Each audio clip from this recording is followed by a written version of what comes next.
Conditional control structures. Conditional control structures क्या होते हैं? यानी हम किसी कंडीशन की बुनियाद पर स्टेटमेंट्स एग्जीक्यूट करते हैं। अगर वो कंडीशन ट्रू हो गई तो स्टेटमेंट्स एग्जीक्यूट होते हैं, अगर वो कंडीशन फॉल्स हो गई तो हम स्टेटमेंट्स एग्जीक्यूट नहीं करते हैं। फिर हमने पढ़े उसके 3 टाइप्स हैं, एक है इफ, दूसरा इफ एल्स, तीसरा है nested if. If else and nested if. If क्या में क्या करते हैं हम, अगर कंडीशन ट्रू हो गई तो स्टेटमेंट एग्जीक्यूट होता है, अगर कंडीशन फॉल्स हो गई तो कुछ नहीं होता है ना। इफ में क्या करते हैं हम, अगर कंडीशन ट्रू हो गई तो स्टेटमेंट, एक स्टेटमेंट या एक से ज्यादा statement, that means block of statements is executed. अगर कंडीशन फॉल्स हो गई तो कुछ नहीं होता है। ओके, फॉर एग्जांपल यानी मैंने यहाँ मार्क्स लिए 33, अगर मार्क 33 से ज्यादा है, ठीक है, तो ये मैसेज प्रिंट होगी, कंग्रेट्स यू आर सक्सेसफुल। अगर मार्क्स 33 से कम है तो कुछ भी नहीं होगा, कोई काम नहीं होगा। ओके, इसके बाद हमने कल पढ़ा if else conditional statement. If else conditional statement यहाँ क्या होता है, how is it different from if statement. If statement और इफ एल्स स्टेटमेंट में क्या फर्क है? इफ में अगर ट्रू होगी तो स्टेटमेंट या ब्लॉक ऑफ स्टेटमेंट्स एग्जीक्यूट होगा। इफ एल्स में क्या है, अगर ट्रू है तो ये ऊपर के स्टेटमेंट यानी इफ ब्लॉक के स्टेटमेंट एग्जीक्यूट होंगे, अगर कंडीशन ट्रू है। अगर कंडीशन फॉल्स है तो फिर एल्स ब्लॉक एग्जीक्यूट होगा। यानी दोनों सूरतों में अगर ट्रू होगा तो एक ब्लॉक एग्जीक्यूट होगा, अगर फॉल्स है तो दूसरा ब्लॉक एग्जीक्यूट होगा।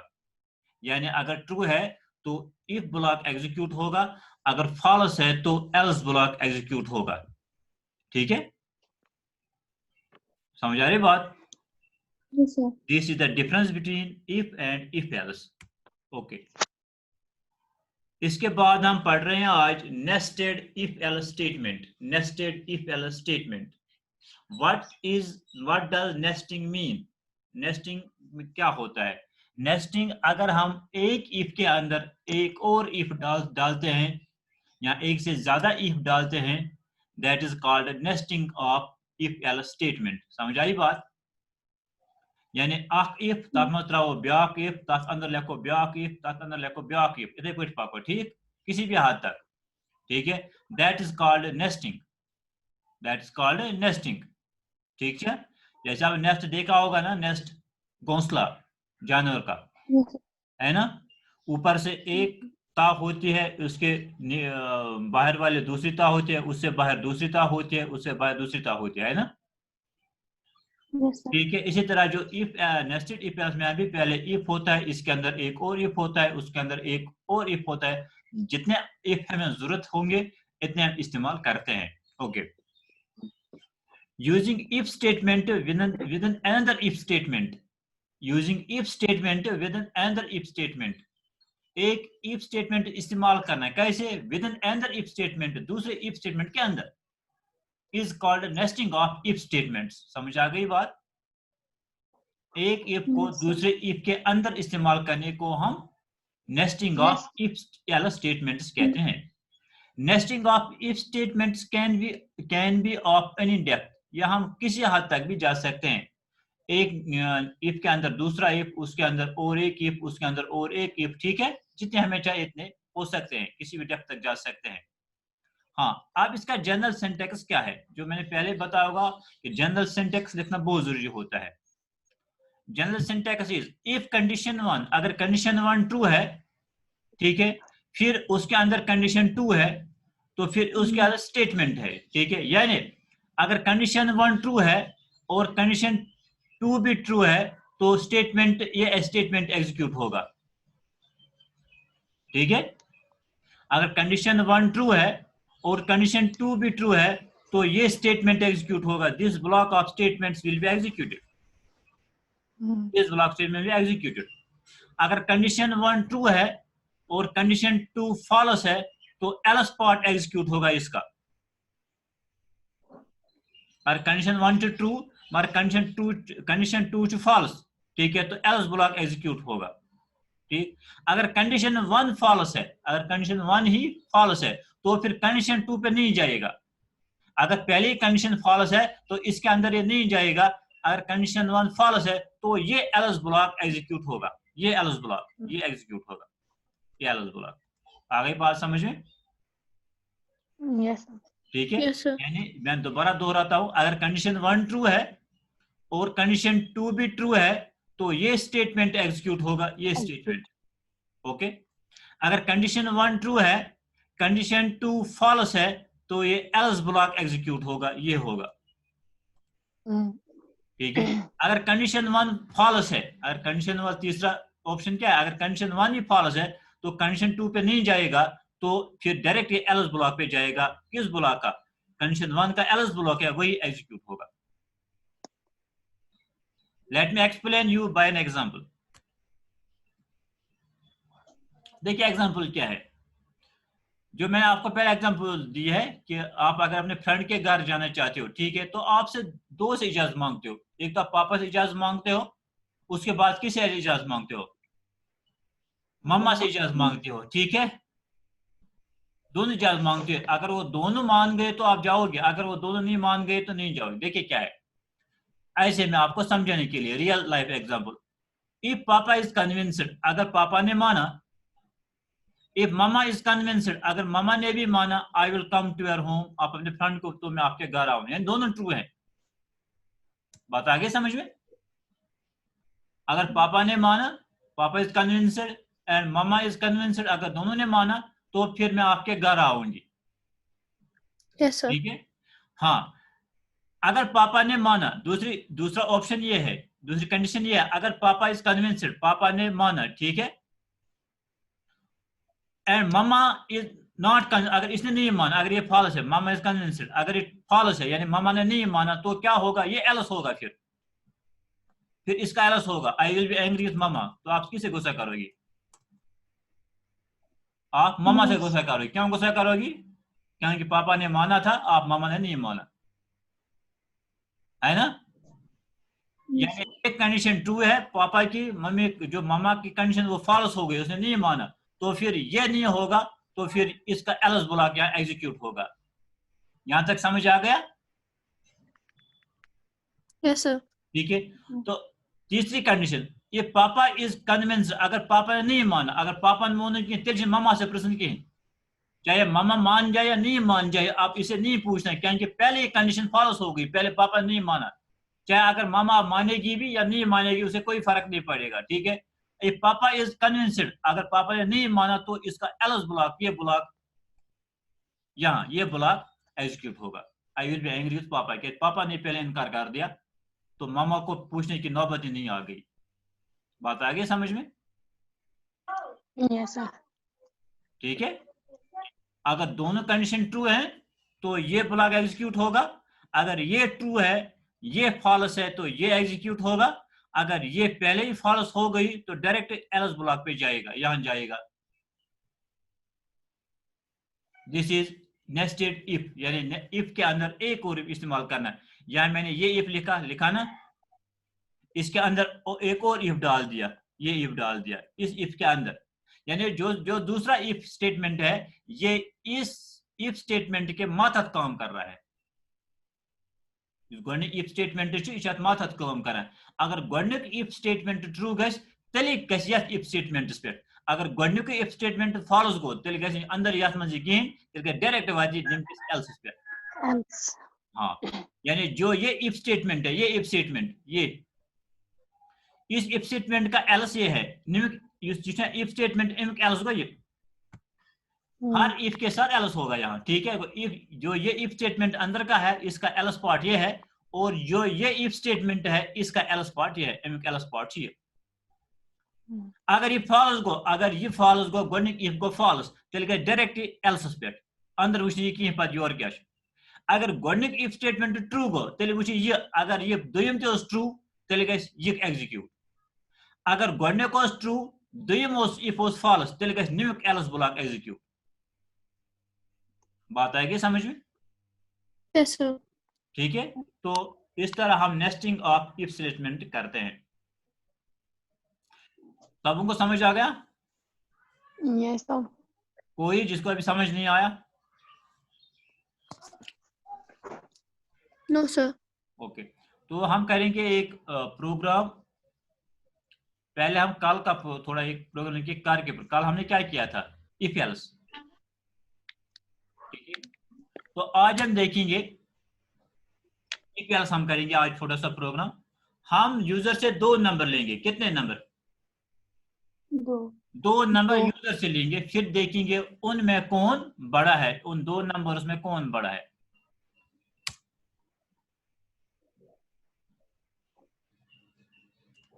पहले हम फाइल को ओपन करेंगे, फिर फाइल को सेव करेंगे। सेव में हम क्या देते हैं? नाम देते हैं।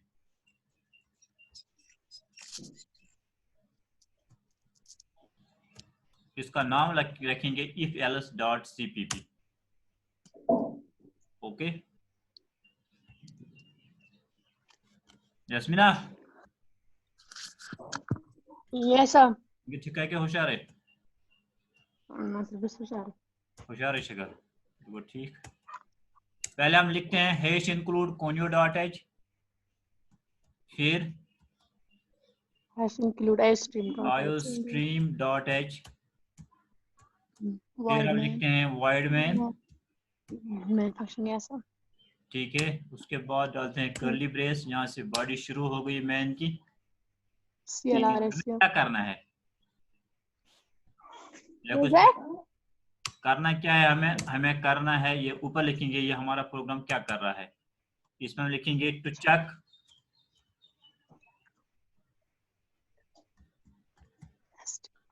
Greater between 2 numbers. 2 नंबर में हम देखेंगे कौन बड़ा है। सर तो चेक लिखा आपने? Check CHECK। अच्छा, चलो ठीक है, छोटी मोटी गलतियां ठीक कर गया खुद ही। To check greater between 2 numbers, हमें 2 नंबर में चेक करना है बड़ा कौन सा है। इसमें क्या लगेगा? इफ एल्स है ना। अगर पहला बड़ा है तो इफ से चलेगा, अगर दूसरा बड़ा है तो एल्स ब्लॉक चलेगा। यानी जो आपका जो ये है ना, ये प्रोग्रामिंग, जो आप प्रोग्राम लिखते हैं, ये अपना लॉजिक होता है। ये अपना लॉजिक होता है। फॉर एग्जांपल मुझे यहाँ से हंदवारा जाना है ना। ठीक है, तो मैं पहले कुपवारा जाऊंगा फिर हंदवारा जाऊंगा, ये भी वहां से भी पहुंच सकता हूँ, है ना। मैं यहाँ से वलपोरा जाऊंगा, फिर वहां से कुल्लगाम से मोड़ के आऊंगा हंदवारा, वहां से भी पहुंच सकता हूँ। मैं यहाँ से जाऊंगा शेलाल से वारीपुरा से जाके भी हंदवारा पहुंच जाऊंगा, है ना। यस। ठीक है, यानी पहुंच तो जाए, सारे मंजिल पे पहुंच जाएंगे, लेकिन अपना तरीका होता है, वही प्रोग्राम होती है। अगर हम एक ही प्रॉब्लम 10 बच्चों को सॉल्व करने के लिए, तो वो 10 तरीके सॉल्व करेंगे। यस। ठीक है, अपना लॉजिक होता है, ये हर एक का सेम नहीं होगा, हर एक का सेम नहीं होगा। ठीक है, इसलिए आपको इसमें खुद सोचना है। अगर मुझे 2 नंबर्स में देखना बड़ा कौन है, तो मैं कैसे हल करूं, कैसे मैं कंप्यूटर को समझाऊं कि आप कैसे चेक करोगे कि इन 2 नंबर्स में कौन सा नंबर बड़ा है। ठीक है, इंट 1 नम कामा 2 नम, यानी 2 नंबर्स लेता हूं, एक 1 नम दूसरा 2 नम। सही है गलत है? ये सही है या गलत है? यहाँ ये 1 नम और 2 नम क्या है? इंट क्या हो गया? भूल जाते हो ना। इंट क्या हो गया? Integer. Int is data type, है ना। इंट डेटा टाइप है ना। मैं दोबारा पढ़ाऊं?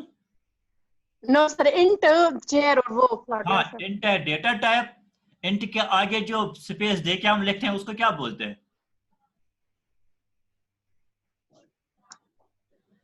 बोलो। वेरिएबल,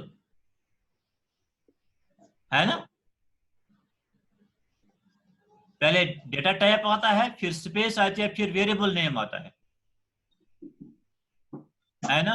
यानी इंट डेटा टाइप है, वन नाम मैंने लिखा वेरिएबल नेम और टू नाम भी मैंने लिखा वेरिएबल नेम। क्या वन नाम सही ना, ये क्या ये रूल्स फॉलो करता है वेरिएबल नेम्स के? बता, वेरिएबल नेम में हम कौन से रूल्स फॉलो करते हैं?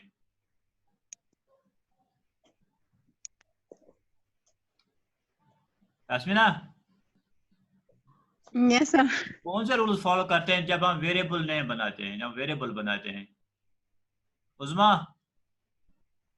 वो डिजिट से स्टार्ट नहीं होते हैं हाँ डिजिट स्टार्ट नहीं होता है, ठीक है। और व्हाइट तो स्पेस आर नॉट मैंने अलाउड। वन नाम लिखा, मैंने वन से स्टार्ट किया। आपको खुद पता चलेगा इसका कलर क्या हो गया, रेड।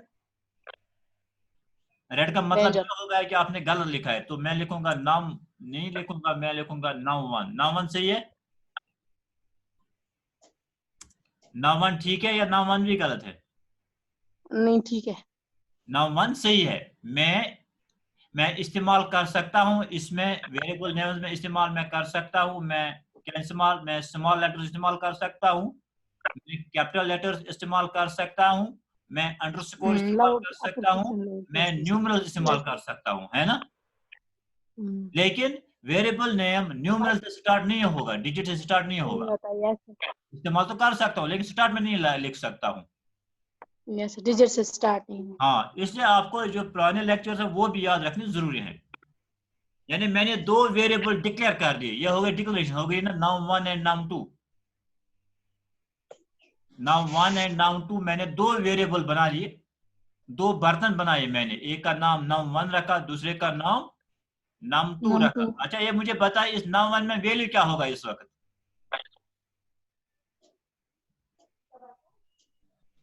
बर्तन मैंने बना दिया, इसमें वैल्यू क्या होगा?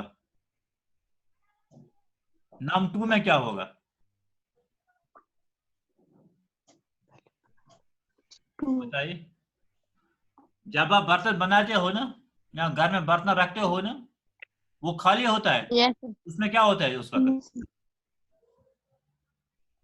जब बर्तन खाली होता है तो उसमें क्या होता है? अजीब कल बस हम, जब खाली होता तो तो क्या होता है उसमें?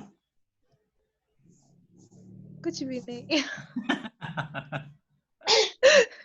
जब खाली होता है तो उसमें एयर होता है। खाली नहीं होता है। हाँ वो अलग बात है। ठीक है।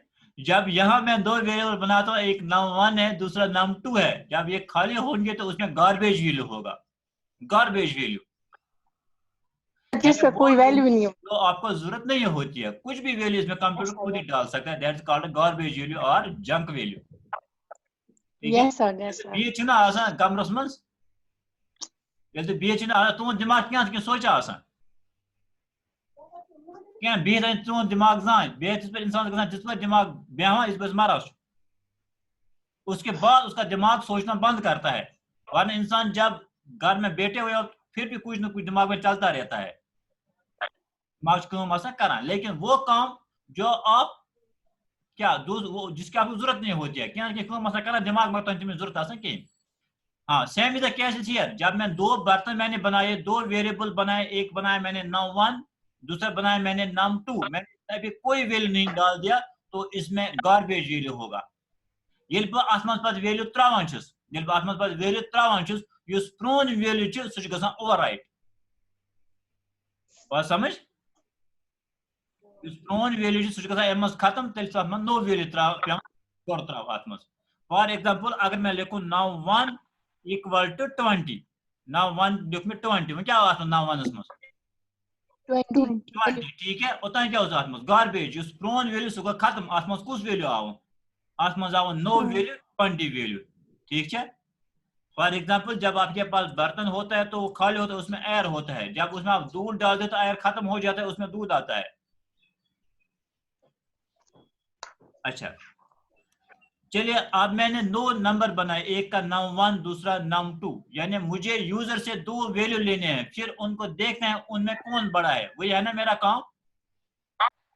ठीक है, तो एक यस सर। जो यूजर मुझे देगा वो मैं नाम वन में रखूंगा, दूसरा वैल्यू जो मुझे वैल्यू यूजर देगा वो मैं नाम टू में रखूंगा, फिर कंपेयर करूंगा।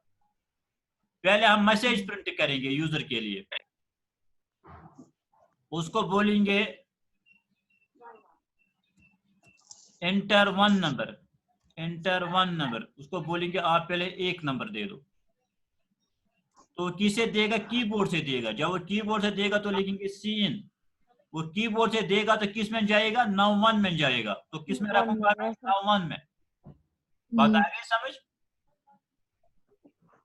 पहले मैसेज आएगी एंटर वन नंबर, उसके बाद जब वो कीबोर्ड से नंबर देगा तो वो किस में जाएगा? नंबर वन में जाएगा। लिया मैंने एक नंबर, फिर सी आउट,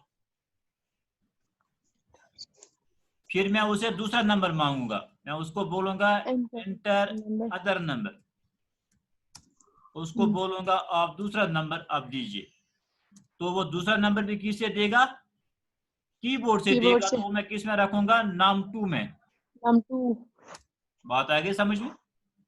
यानी उसने एक नंबर दिया वो मैंने नंबर वन में रखा, दूसरा नंबर उसने दे दिया वो मैंने नंबर टू में रखा। अब मैं नंबर वन और नंबर टू का कंपेयर करूंगा, इन दो में कौन बड़ा है। बात कथा समझ? हाँ नंबर आप तो नंबर वन मज ब्याक नंबर टू मज वो मैं दो कुछ बोल मैं कर कंपेयर। ठीक, तो ऐसे लिखूंगा मैं इफ स्टार्ट करूंगा, if number one is greater than number two, number two. हाँ if number one is greater than number two, अगर नंबर वन नंबर टू से बड़ा है तो मैं क्या मैसेज प्रिंट करूंगा? तेलुगु बोर्ड मज नंबर वन। ठीक है, तो सी आउट में लिखूंगा, मैं सी आउट लिखूंगा number one is greater, number one is greater. समझ आ गई बात? अगर ऐसा नहीं है, if this is not the case, अगर ये केस नहीं है तो फिर कौन बड़ा है? जुजनाम अगर नंबर वन चुन बोर्ड की तेल कुछ board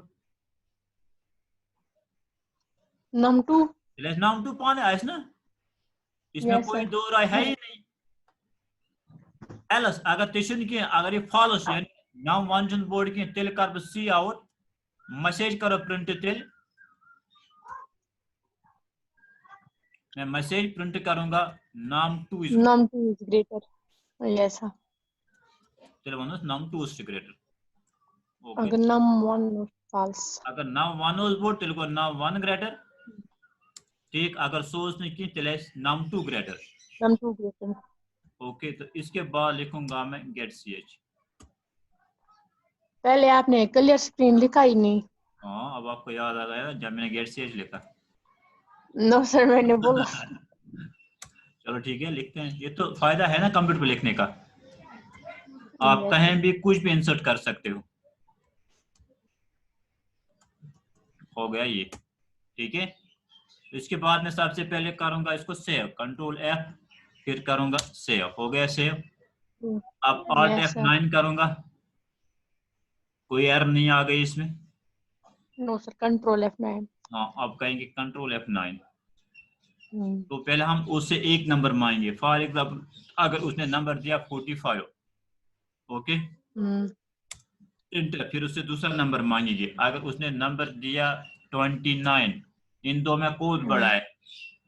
number one. Number one बड़ा है, तो मैसेज आनी चाहिए हमें नंबर वन बड़ा है, तो नंबर आ गया number one is greater. Yes आ गई ना? ठीक है, आप इसको और चेक कर सकते हैं।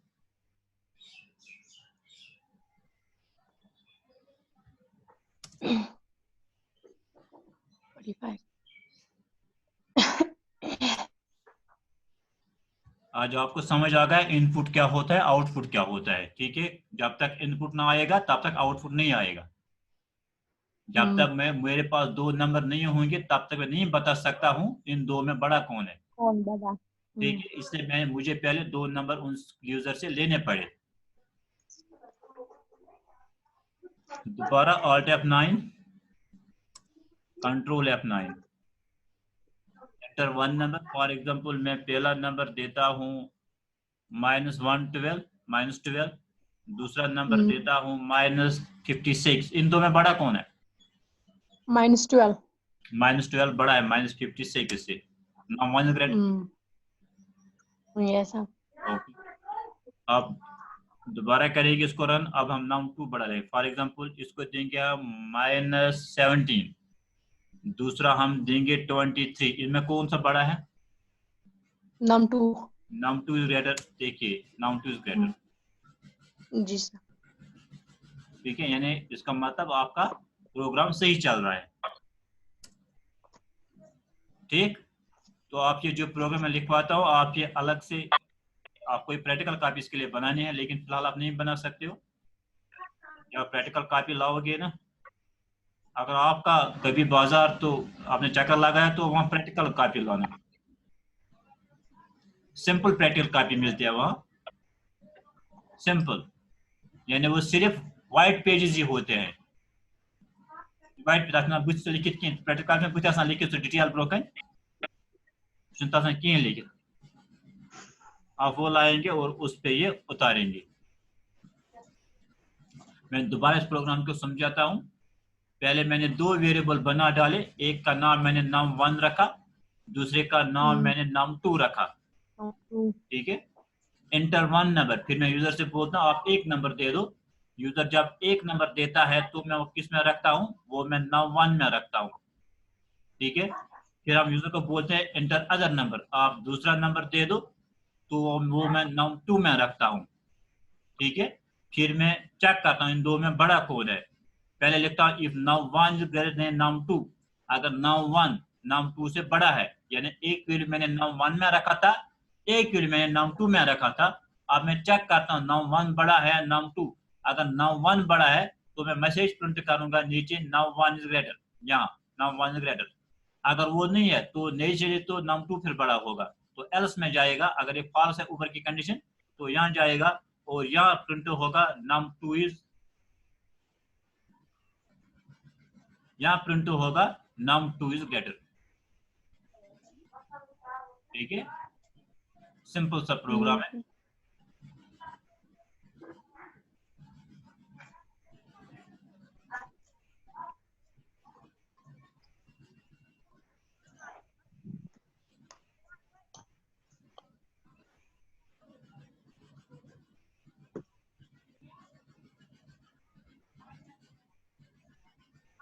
ये मैंने आपको समझाया कल का प्रोग्राम, ये एग्जांपल कल की प्रोग्राम की थी।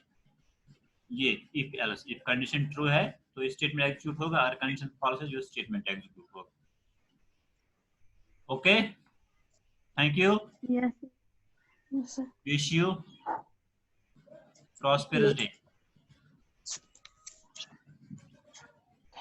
अल्लाह हाफिज।